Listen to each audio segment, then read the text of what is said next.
It started with a mystery. A lone K9 dog, wounded but determined, appeared at the front steps of a police station. Trailing behind him, a small, terrified girl, barely breathing. No one knew where they had come from, or how far they'd traveled. Pause. Music shifts to slow heartbeat like pulse. But what she whispered to the officers that night would change everything. A hidden place, a network of missing children, and a cover-up that reached deeper than anyone could imagine. Studio microphone. This isn't just a rescue story.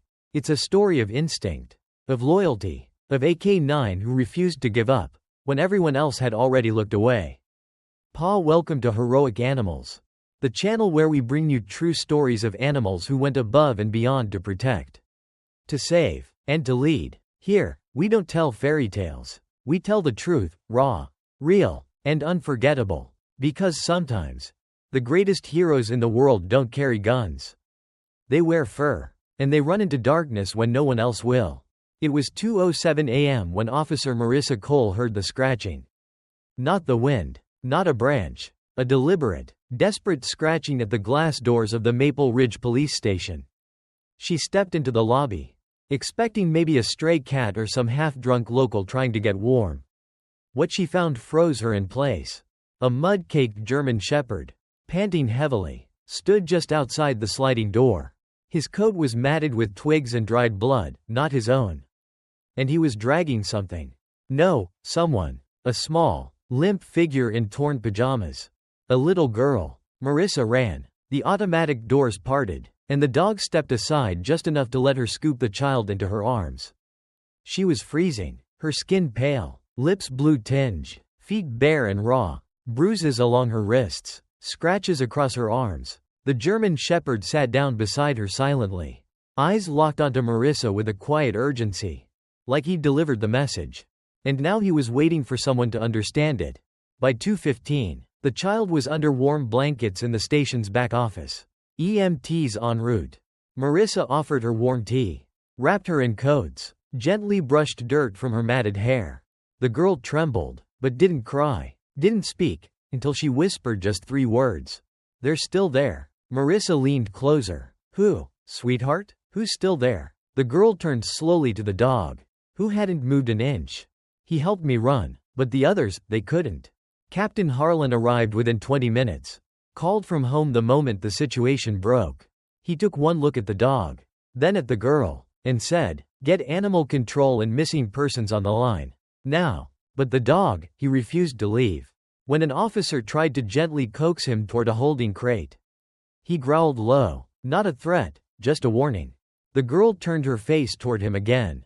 "His name is Max," she whispered. "No collar, no tag, no known unit or handler. Just a stray. Or maybe something more." By 3 a.m., news started trickling in. A missing person report from 3 towns over. A girl named Lila Bennett, age 7, taken from her backyard 3 weeks ago. Suspected runaway, until now. A digital facial match confirmed, this was her. The trauma nurse said she had signs of restraint around her wrists and ankles. She'd been cold and underfed for days. Possibly weeks. She spoke slowly, carefully, and she wouldn't say where she'd come from. Until Max barked. Once. Sharp. Directly at the map on the wall. Lila pointed. "There," she said. "The barn with the green roof. That's where they keep the others." The room went still. There were others. And this dog, who came from nowhere, had just brought the truth straight to their door. By dawn, the station was in full lockdown. Captain Harlan stood over the precinct map, one hand gripping his coffee, the other tracing the line between Maple Ridge and the county line where the barn was marked.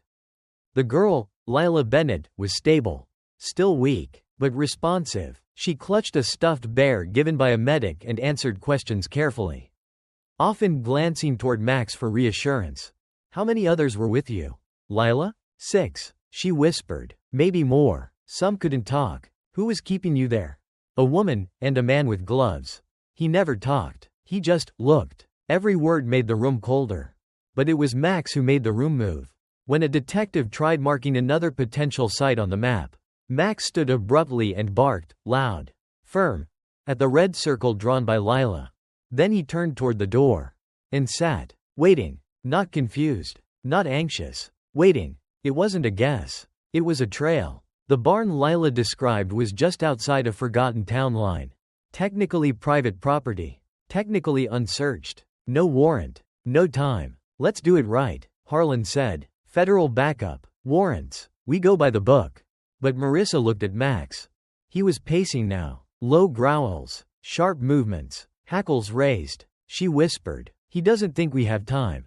They assembled a small team. Harlan, Marissa, 3 tactical officers, and Max. They loaded into 2 unmarked vehicles and drove toward the site.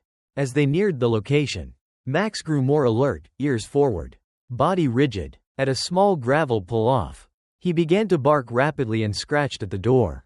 Marissa let him out. Max bolted, not in panic, but with purpose, along a narrow trail just beyond the tree line. They followed, weapons drawn. The barn wasn't visible from the road. It sat behind an old greenhouse, overgrown and crumbling, but there it was, a faded green metal roof. Just like Lila said. Marissa's stomach twisted. Max stopped a few feet from the barn door. He sniffed the ground, barked once, then again. Louder. Inside, there was movement. Soft. Scraping. A sound like chains. Harlan signaled the team to fan out.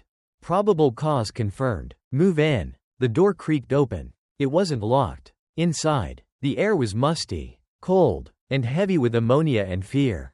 7 small mattresses lined one wall. A crate of water bottles and granola bars. Chains. A small, caged area in the back, lined with blankets and a single red shoe. Then, a sound. A cough. A whimper. And from the shadows emerged a small boy. No older than 10. He didn't scream. He walked straight to Max and wrapped his arms around the dog's neck. "Did she make it?" he asked quietly. Max licked his cheek. And somehow, that was answer enough. Within 20 minutes, 2 more children were found, hiding under floorboards. The rest had been removed hours before. Evidence indicated a larger operation, mobile, well-funded, and methodical. But thanks to Max, this barn was no longer a ghost. It was evidence. A place that could no longer be denied. By 4 p.m., the FBI was on site. The barn had become a federal crime scene, cordoned off with yellow tape and guarded by agents in tactical gear. Evidence technicians moved in silence, cataloging everything: fingerprints, food wrappers, strands of hair. The 3 children found there were taken to safety. 2 were confirmed as recent abductees. The third, the boy who hugged Max, had no record. No missing person report, no one looking for him. He said his name is Tyler. Marissa told the agents, her voice flat, but beyond that, nothing. Max stayed near the boy the whole time, never leaving his side, as if guarding a truth only dogs could hear. Back at the station, Lila was still resting, under protection. But that night, something shifted. Around 11:42 p.m., the officer posted outside her room stepped out to take a phone call. Less than a minute. When he returned, the bed was empty, the window slightly open, and Max? Gone. The station erupted into organized chaos. Roadblocks went up, surveillance was pulled, cameras reviewed frame by frame. But there was no sign of forced entry. Just one small clue. A trail of muddy pawprints leading down the corridor, out the side door, and vanishing into the trees behind the precinct. Marissa stared at the footage in disbelief.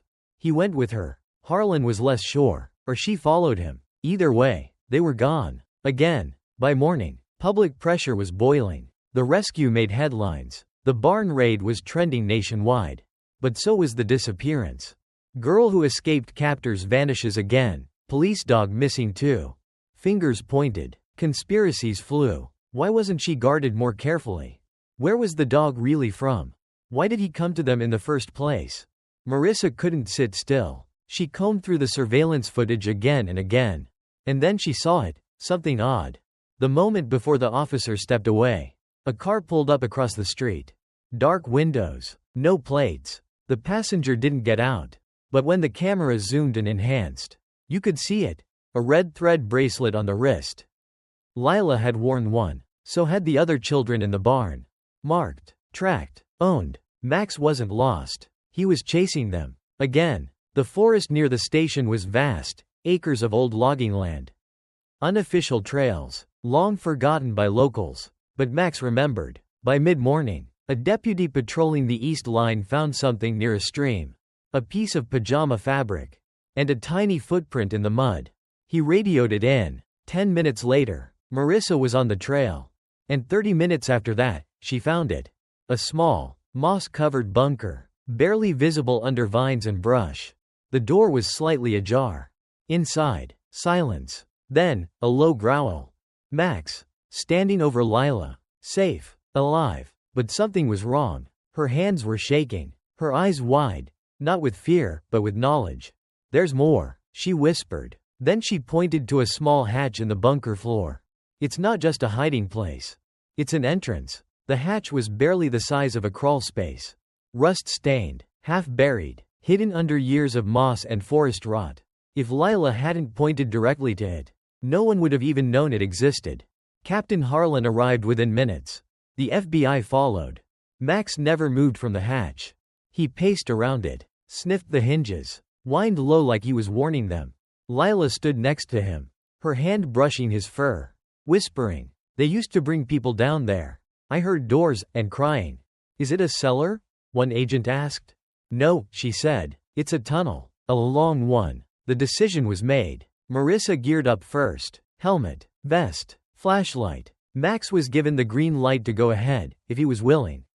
He didn't hesitate. The hatch creaked open, revealing a narrow ladder descending into darkness. The air reeked of mildew, old wires, and something far worse, something sour and chemical. Max slipped inside first. Marissa followed. Then 2 FBI agents. Lila was left behind, watched by medics. But before they left, she grabbed Marissa's sleeve and whispered, "Don't talk too loud in there." The walls, they listened. The descent was short, but the hallway was not. They emerged into a narrow concrete corridor, barely wide enough for 2 people shoulder to shoulder. Rusted pipes ran along one side, exposed wires on the other. No signs, no markings, just dust, silence, and claw marks. "Animal?" one agent murmured. "No," Marissa said, "not animal." The marks were fingernail-sized. Desperate, long. Max sniffed ahead, tail low, ears pinned. He stopped at an intersection, one path left, one right. Then he growled, and ran right. They followed. After 20 minutes, they reached the first door.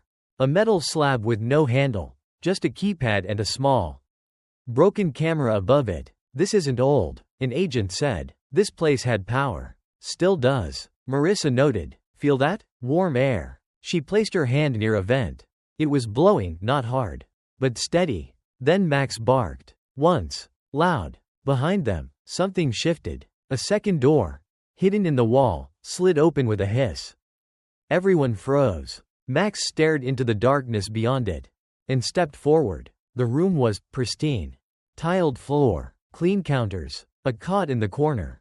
And in the center? A monitoring station. 6 screens, all black, except one. A camera feed. Live, showing a row of cages lined along a wall. Small hands gripping the bars. Blurry, but clear enough. Children. The room had no operator. But the logs showed access less than 24 hours ago. "Someone's still here," an agent whispered. Marissa's radio crackled. "We've got heat signatures. Multiple. Underground movement. You've got 2 minutes before they know you're there." 2 minutes for what? To shut this place down, or to be locked in? Marissa looked at Max. He barked again, twice, then ran toward another corridor. Deeper into the tunnel. There wasn't time to debate. They followed. At the end of the passage, Max stopped suddenly. He pawed at a blank concrete wall. "Dead end?" Harlan said. Marissa looked closer. No, not a wall. A door, sealed and seamless, with a fingerprint scanner on the side. And above it? A nameplate, half scratched. Level B, transfer hold. "Transfer?" she said aloud. "Transfer where?" Max let out a long, low growl, as if he already knew the answer. The silence before the door opened was unbearable. Fingerprint scanner, in-labeled concrete wall, Max growling softly at its base. They weren't supposed to find this. And now that they had, there was no turning back. Marissa turned to Agent Powell. "Can we get in?" He nodded grimly. "Remote override in progress. Stand by." Seconds stretched like hours. Max paced, his nose to the floor. He pawed the door again, more urgently this time. Then, click. The scanner lit green. The door hissed open, and cold air rushed out like breath from a tomb. Inside, darkness. No flickering bulbs. No ambient hum. Just the vacuum-like silence of a place built to be forgotten. Marissa stepped first. Max followed. Her flashlight beam cut across steel floors, wire mesh fencing, and rows of metal crates, the kind used for transporting animals. But these weren't cages for dogs. They were child-sized. Latches on the outside, no handles within. Some were open, some were not. Max growled again, low and guttural, and veered left toward a closed crate. He sat beside it, unmoving. Marissa approached and slowly unlatched the door. Inside lay a boy, maybe 8 or 9. Thin, pale, conscious. His eyes fluttered open at the sound. When he saw Max, he didn't flinch. Instead, he whispered, "You came back." 6 children were found in total. All alive, all drugged, some with identification, most without. One girl had a barcode stitched into her pajama sleeve. Another had the letters S04 inked behind her ear. It wasn't just a holding room. It was a processing station. Each crate had a number. Each number matched a document folder stored in a cabinet along the wall. Folders filled with names, prices, transfer routes. "This isn't just trafficking," Agent Powell said, his face pale. "It's a catalog." Marissa's hands trembled as she held one file open. Inside, photographs, receipts, transfer manifests. They were being sold, she whispered. And then, gunfire. 3 rapid shots. Muffled, distant. From above, the radios crackled. Team 2 under fire. Repeat, hostiles in the barn perimeter. They're trying to burn the site. Marissa turned to Max. "Let's move." But Max didn't wait. He bolted. Not toward the exit, but deeper into the corridor. As if chasing a scent only he could recognize. The team followed, past the crates, through another passageway, and into a small control room. Flashing screens, red alerts. One monitor showed the barn above, flames beginning to crawl up its side. Another showed a van, idling, at a hidden exit deeper in the woods. The license plate was clear. And standing beside the van? A man in uniform. Police. Badge visible. But not one of theirs. "It's an inside job," Powell growled. "They've been feeding intel to keep us chasing shadows." Max began barking, furious. Insistent. At one corner of the room. There, hidden beneath a tarp, was another door. Unlocked. Beyond it, a tunnel. Crude. Narrow. Lined with tire marks and recent footprints. Fresh. They weren't just hiding evidence. They were still moving kids. "They're running now," Marissa said, loading her weapon. "But Max just gave us the trail. And this time, they weren't letting anyone get away." The tunnel was narrow, damp, and suffocating. The walls dripped condensation, and the ground sloped slightly downward, leading them deeper into earth. Away from daylight, away from signal. Marissa's radio hissed, then fell silent. Dead zone. Max stayed ahead of them, low to the ground, nose sharp and focused. He stopped every few feet to sniff the floor, then continued at pace. Behind them, the rest of the tactical unit moved quietly. Weapons drawn, breathing steady, eyes darting. This wasn't a chase anymore. It was a hunt. But who was really hunting who? 10 minutes in, they reached a fork. The tunnel split, left veered into darkness. Right held faint light and tire tracks. Max didn't hesitate. He bolted right. They followed. The air grew colder. Then, sounds. A rumble. A vehicle. They pushed forward, turned a final corner, and there it was. A metal ramp leading to daylight. The tunnel had an exit.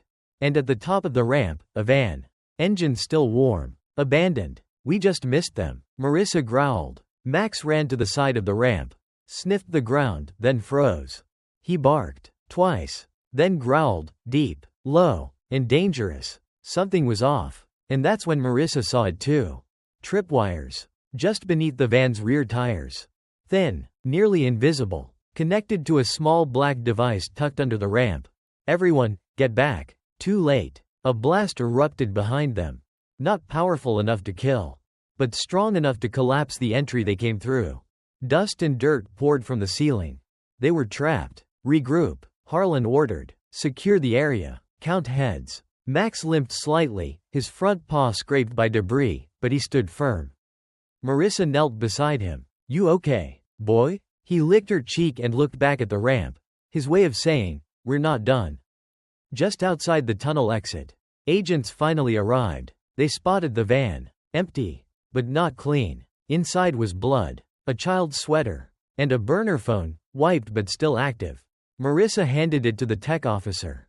Can we trace it? He nodded slowly. Not far. This wasn't meant to reach out. It's meant to receive. Receive what? As if on cue, the phone rang. An unknown number. Unmarked. Marissa answered. A man's voice. Calm. Measured. You got lucky, he said, but luck runs out. She gritted her teeth. Who are you? The one cleaning up what your dog messed up. Click. The line went dead. Back at the station, chaos brewed. News of the raid leaked. Parents began calling. Reporters surrounded the gates. Federal agents scrambled for statements. But one piece stood out. A partial print from inside the van. Matched to Officer Langley, a former patrol cop who'd been placed on administrative leave 6 months earlier for conduct violations. He hadn't just vanished from the department. He'd gone underground. And now, he was one of them. Lila, still under watch, told them one more thing. Something she hadn't said before. The man with gloves, she said quietly. He had a badge. What kind? Marissa asked. Lila thought, then drew it in crayon. 5-pointed star. Initials. USM. U.S. Marshals? Harlan whispered. No way. But the implication was clear. This wasn't just rogue cops. This was federal. And Max? Max stood at the edge of the debris. Nose high, ears forward. There was more to find. More to expose. More to stop. And he wasn't done yet. The lead came from the burner phone. A text message, half deleted.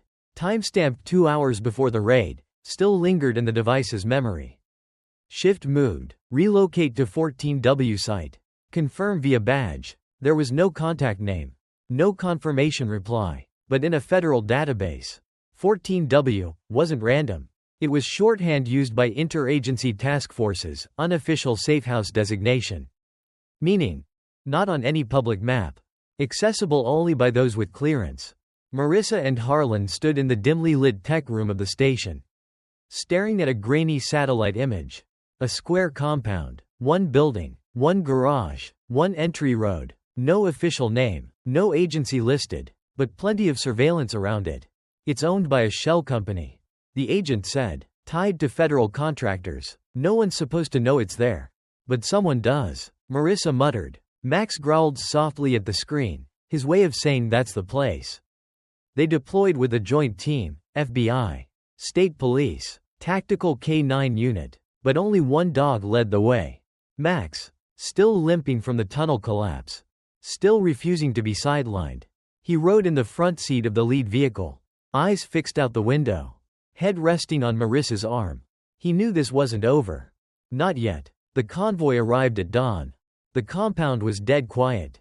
No movement. No guards. Just stillness. Too much stillness. Something's wrong, Harlan whispered. Max jumped from the vehicle. Nose to the ground. He sniffed once. Twice. Then turned sharply toward the garage door, barking. Sharp and urgent. The team stacked up. Breach order given. They went in. Inside the garage. Rows of black SUVs. Same make. Same model as the one used in the last escape. One had blood on the bumper. Another had a child's shoe under the seat. Max ignored them. He led them through a side door, into the main building. The scent trail was strong now. Max surged ahead, barking furiously. Marissa followed, gun drawn. They reached a central room, a command center. Monitors, maps, wall-to-wall documents. And in the middle? A man. Alone. Hands raised. Calm. Name? Harlan demanded. The man smiled faintly. Call me Shepard. Agency? Depends who's asking. But then Marissa saw it, the badge. U.S. Marshals. And Max? He didn't bark. He snarled. Fur raised. Body tense. He knew this man. Lila's description. The gloves. The stare. This was him. What are you running here? Harlan asked. Shepard shrugged. Containment. Of what? Potential assets. Untapped futures. Kids who won't be missed. Marissa's jaw clenched. You're trafficking children. You call it trafficking. We call it behavioral conditioning. You're playing checkers in a game of chess. Then, as if rehearsed, He turned to Max. "He shouldn't be here. He was retired, decommissioned. We tagged him for disposal." Marissa froze. "You know Max?" Shepard nodded. "He was one of ours. Until he got sentimental." Before anyone could react, Max lunged. Not in rage, not recklessly, but with precision. He took Shepard down in one move, pinning him to the ground, teeth inches from his throat. He didn't bite. He waited. And that was enough. The cuffs went on. And just like that, the face of the operation was in custody. But not the end. Shepard smiled through bloodied lips. "I'm just a branch. You've still got the tree." Then he said a name. A senator. Currently on live television, giving a speech about law enforcement funding. And suddenly, everyone in the room realized. This went deeper than they ever imagined. The name Shepard spoke hit the room like a bomb. Senator Byron Keene, a rising star in politics. Known for his tough-on-crime speeches and "Protect Our Youth" initiatives. The irony was gut-wrenching. "It can't be him," one agent muttered. "That man funds half our programs." But the files in Shepard's compound told a different story. Dozens of coded transfers, private charter flights, safehouses owned by shell companies, linked back to one campaign donor, then another, and then Keene's Security Council. By noon, warrants were issued. The FBI raided a lakeside property owned by the senator's brother. Inside, 5 more children. Sedated, packaged, ready to move. The truth was undeniable now. This wasn't a rogue operation. It was systemic. And Max had torn the first thread that unraveled the whole thing. In the days that followed, the headlines dominated the nation. K9 Dog exposes child trafficking network tied to federal officials. Senator implicated after dog leads police to secret bunker. But Max didn't care about the noise. He stayed in the station, lying quietly near the children he helped save. One by one, they came to him. Lila curled up beside him like a sister. Tyler pressed his forehead against his. Even the most silent child sat next to him, wordless, as if he understood them better than any adult ever could. Then came the press conference. Cameras, lights, the world watching. But when they asked to bring Max forward, Marissa hesitated. "He's not in it for the medals," she said. "He's in it for them." Still, he came. Cleaned up, bandaged paw, badge on his collar. As Captain Harlan stood at the podium to announce the arrests, Max sat beside him, quiet, proud. The applause shook the room. But Max didn't wag his tail. He just stared out at the sea of reporters, as if still watching, still guarding, still searching. 3 days later, Max collapsed. No warning, no struggle, just silence. The vet said it was his heart, too much stress, too much damage from years before. The tunnel blast may have worsened it. No one could say for sure. Marissa stayed with him the whole night. Lila, too. She wrapped her blanket around him, whispered in his ear. "You didn't save me once," she said. "You saved me twice." Max lifted his head one final time, looked at her, then rested his muzzle against her hand, and was gone. The funeral drew more people than anyone expected. Officers, rescuers, journalists, children. They buried him in the K9 Memorial Field, beneath a carved stone that read, "Max." He followed no orders but the one that mattered: protect the innocent. Lila left her bracelet on the stone. Tyler brought his drawing of Max flying with wings. Marissa brought nothing but tears. And in silence, they stood together, for the dog that refused to look away. 1 year later, the case had changed everything. Dozens of arrests, 3 federal departments restructured, multiple child protection laws passed. But more than that, Max's story lived on. In schools, in training academies, in the way people now looked at every child, and every dog. Especially one little bronze statue at the station entrance. A German shepherd, sitting alert. And at his feet, a stuffed bear. Beside it, a plaque, for the dog who walked through hell to carry them home. Max didn't wear a cape. He didn't have a voice. But what he did shook the entire nation. He followed no orders. He didn't wait for permission. He simply did what no one else dared to. He acted on instinct. On loyalty. On heart. Because of him, children who were forgotten were found. Voices that were silenced were heard.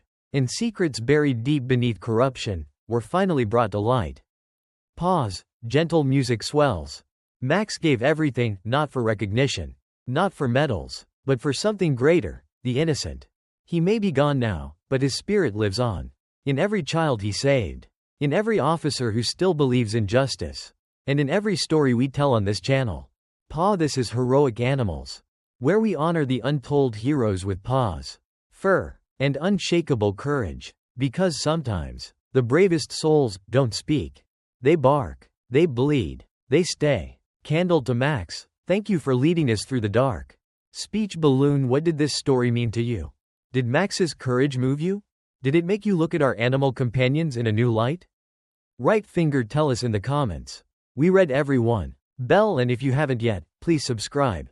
Your support keeps these powerful stories alive and helps us keep honoring those who can't speak for themselves, but still change the world. Until next time, stay kind, stay alert, and never stop believing in the power of the silent heroes.